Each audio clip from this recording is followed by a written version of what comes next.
Merhaba craft tutkunları, kanalımıza hoş geldiniz. Uzun bir aradan sonra tekrar birlikteyiz ve bunun bir ileri dönüşüm projesiyle olmasını istedik. Bu gördüğünüz kot pantolon biraz sonra bu videonun sonunda her yerde görmeye alıştığınız maxi eteklere dönüşecek ve çok güzel bir dönüşüm projesi olacak. Bunun için böyle deforme olmuş bir pantolonumuzu alıyoruz ve adım adım hangi parçalarından kurtulmamız gerektiğini basic dikiş bilenlerin bile takip edeceği bir düzeyde anlatmaya çalışacağız.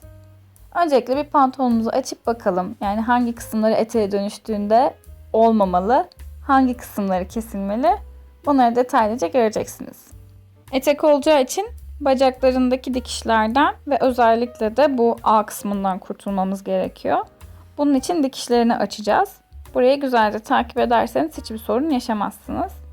Şimdi böyle baktığımızda da bel kısmında da size uymayan bir pantolon seçtiyseniz buradan açarak daraltabilirsiniz. Ben bana uyan bir pantolon seçtiğim için ve dikiş konusunda da çok ileri kabiliyetlerim olmadığından dolayı hiç bu kısmına ilgilenmiyorum. Çünkü bunu yaptığımda cep de birazcık daha daralacak. İster istemez proje birazcık daha zorlaşacak tabii ki de. Ben bütün bunlara girmeden elime böyle bir dikiş sökücü alet alıyorum. Eğer sizde bu yoksa makasla da ilerleyebilirsiniz. Bu alet sayesinde dikişlerim birazcık daha düzgün açılacağı için birleştirirken işlerim kolaylaşacak. Ama siz zaten başarılı bir şekilde dikiş yapabiliyorsanız buna çok takılmadan makasla da kesebilirsiniz. Bu tamamen size kalmış. Ben şimdi bunu nasıl yaptığımı göstereyim. Böyle dikişlerin olduğu yerlere güzelce oturtuyorum bu aleti ve ittirerek en üst noktaya kadar ulaşacağım. Aslında yapacağım tek şey bu. İki tarafta da, iki paçada da yan kısımları tamamen açmam önemli. Bu kısımların uzun uzun videosunu çekmeme gerek yok. Bahsettiğim en alt kısımda şu an görebileceğiniz şekilde ağının burası, hatta bir tık daha üstünde bir noktaya kadar açacağız. Açtıktan sonra bu şekilde ikiye katlıyoruz ve zaten nerelerden kurtulmamız gerektiği ortaya çıkıyor. Gördüğünüz gibi bu kısım popo kısmı olacağı için orayı kesip düzeltmemiz lazım. Bunun içine çok fazla kavis vermeden sadece çıkıntıyı yok edeceğiz. Benim elimde böyle havayla silinebilen bir kalem vardı. Onunla çizip daha sonrasında makasla bu kısımdan kurtulacağım. Böyle bir yay çizdiğinizde, yani elinizde daha düzgün bir şey varsa onunla da ayarlayabilirsiniz. Ben birazcık daha göz kararı ilerledim burada. O parçanın nasıl denk gelmesi gerektiğini belirliyorum. Daha sonrasında da makasla o kısımdan kurtulacağım.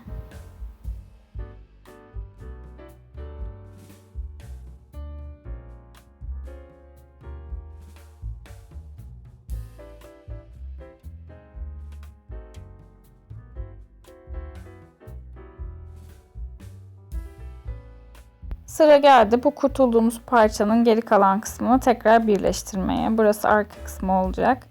Sıkı bir dikişle ve düzgün bir şekilde ayarlayarak burayı dümdüz dikeceğiz. Sonuna kadar takip edebilirsiniz aynı hattı.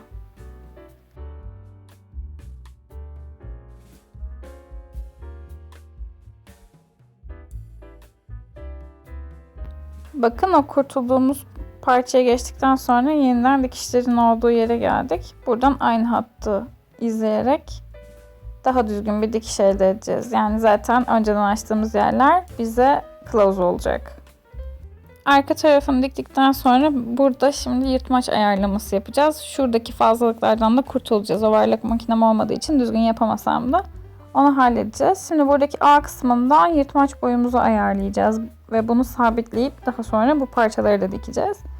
Şimdi benim diz kısmında daha fazla deformasyon olduğu için boyunu da maxiden birazcık daha kısaltma kararı aldım. Çünkü oralar bol bol duracaktı. Siz bu kadar, benimki kadar deforme olmamış bir pantolondan yaparsanız istediğiniz boyu verebilirsiniz. Ben şimdi yırtmaç boyunu ve geri kalan kısımları buna göre ayarladım. Buraları da belirledim. Dikişimi buradan birleştirerek devam edeceğim. Bu sefer o A kısmında belirlediğimiz yeri güzelce yerleştirip önce orayı dikeceğiz. Bu şekilde. Daha sonrasında da yırtmaç boyunu nereye kadar istiyorsak o hattı takip edeceğiz. Şimdi burayı güzelce izlerseniz zaten anlaşılacaktır. Gördüğünüz gibi o ilk kavisli yeri birleştirdik böyle. Bu kısımdan aşağı dönmek bize daha zor geldiği için yırtmacı en son belirlediğimiz noktadan az önceki kavisli A kısmına kadar yukarı doğru dikiş yapmaya karar verdik. Bu bize kolay gelen yöntemdi. Siz aşağı doğru gittiğinizde de herhangi bir sıkıntı yaşamazsanız burası önemli bir püf noktası değil. Biz böyle daha rahat ettik sadece. Gördüğünüz gibi yine o noktada bitirdik. Şu ana kadarki yaptıklarımızı yeniden bir gözden geçirirsek pantolonun A tarafında kalan iki kısmı dikişlerinden kurtardık. Daha sonra üst üste katlayarak popo kısmına denk gelen çıkıntıyı yok ettik. Daha sonrasında bu ceplerin olduğu tarafı, arka tarafı yani kesip parça çıkarttığımız kısmı birleştirdik. Onu da geçtikten sonra A kısmında yırtmaç boyunu ayarlayarak dikişlerimizi tamamladık. En sonda boyuna karar verip alt kısmı kesiyoruz ve bunları güzel bir dikişle birleştiriyoruz. Şu an yaptığımız kısım alttaki parçaları kapatmak. Yani kimisi buradaki kesik izinden hoşlanıyor ve böyle de kullanmak isteyebiliyor. Bu da size kalmış bir detay.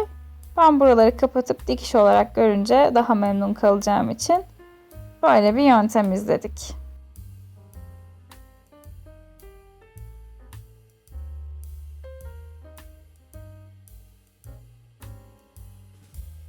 En alt parçamızı da güzelce diktikten sonra içeride kalan bu kötü çıkıntıları temizlemek için overlock makinamız da olmadığı için bu tarz kesişleri de düzgün yapamadığımız için öncelikle açılmaması adına bu parçaları bir dikiyoruz. Birleştiriyoruz güzelce. Bundan sonra kesip bu parçalardan kurtulacağız. Böylelikle açılma riski olmayacak. Güzel bir yöntem deneyebilirsiniz.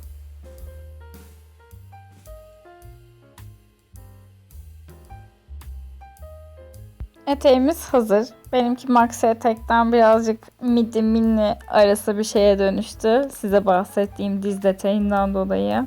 Oralar çok potluk yaratacaktı. Bunu engellemek adına boyunu birazcık daha fazla kesmek zorunda kaldık. Siz istediğiniz boyda daha güzel bir pantolonla böyle bir maxi eteğe sahip olabilirsiniz. Bizden bu haftalık bu kadar. Kanalımıza abone olmayı ve videoyu beğenmeyi unutmayın. Görüşmek üzere.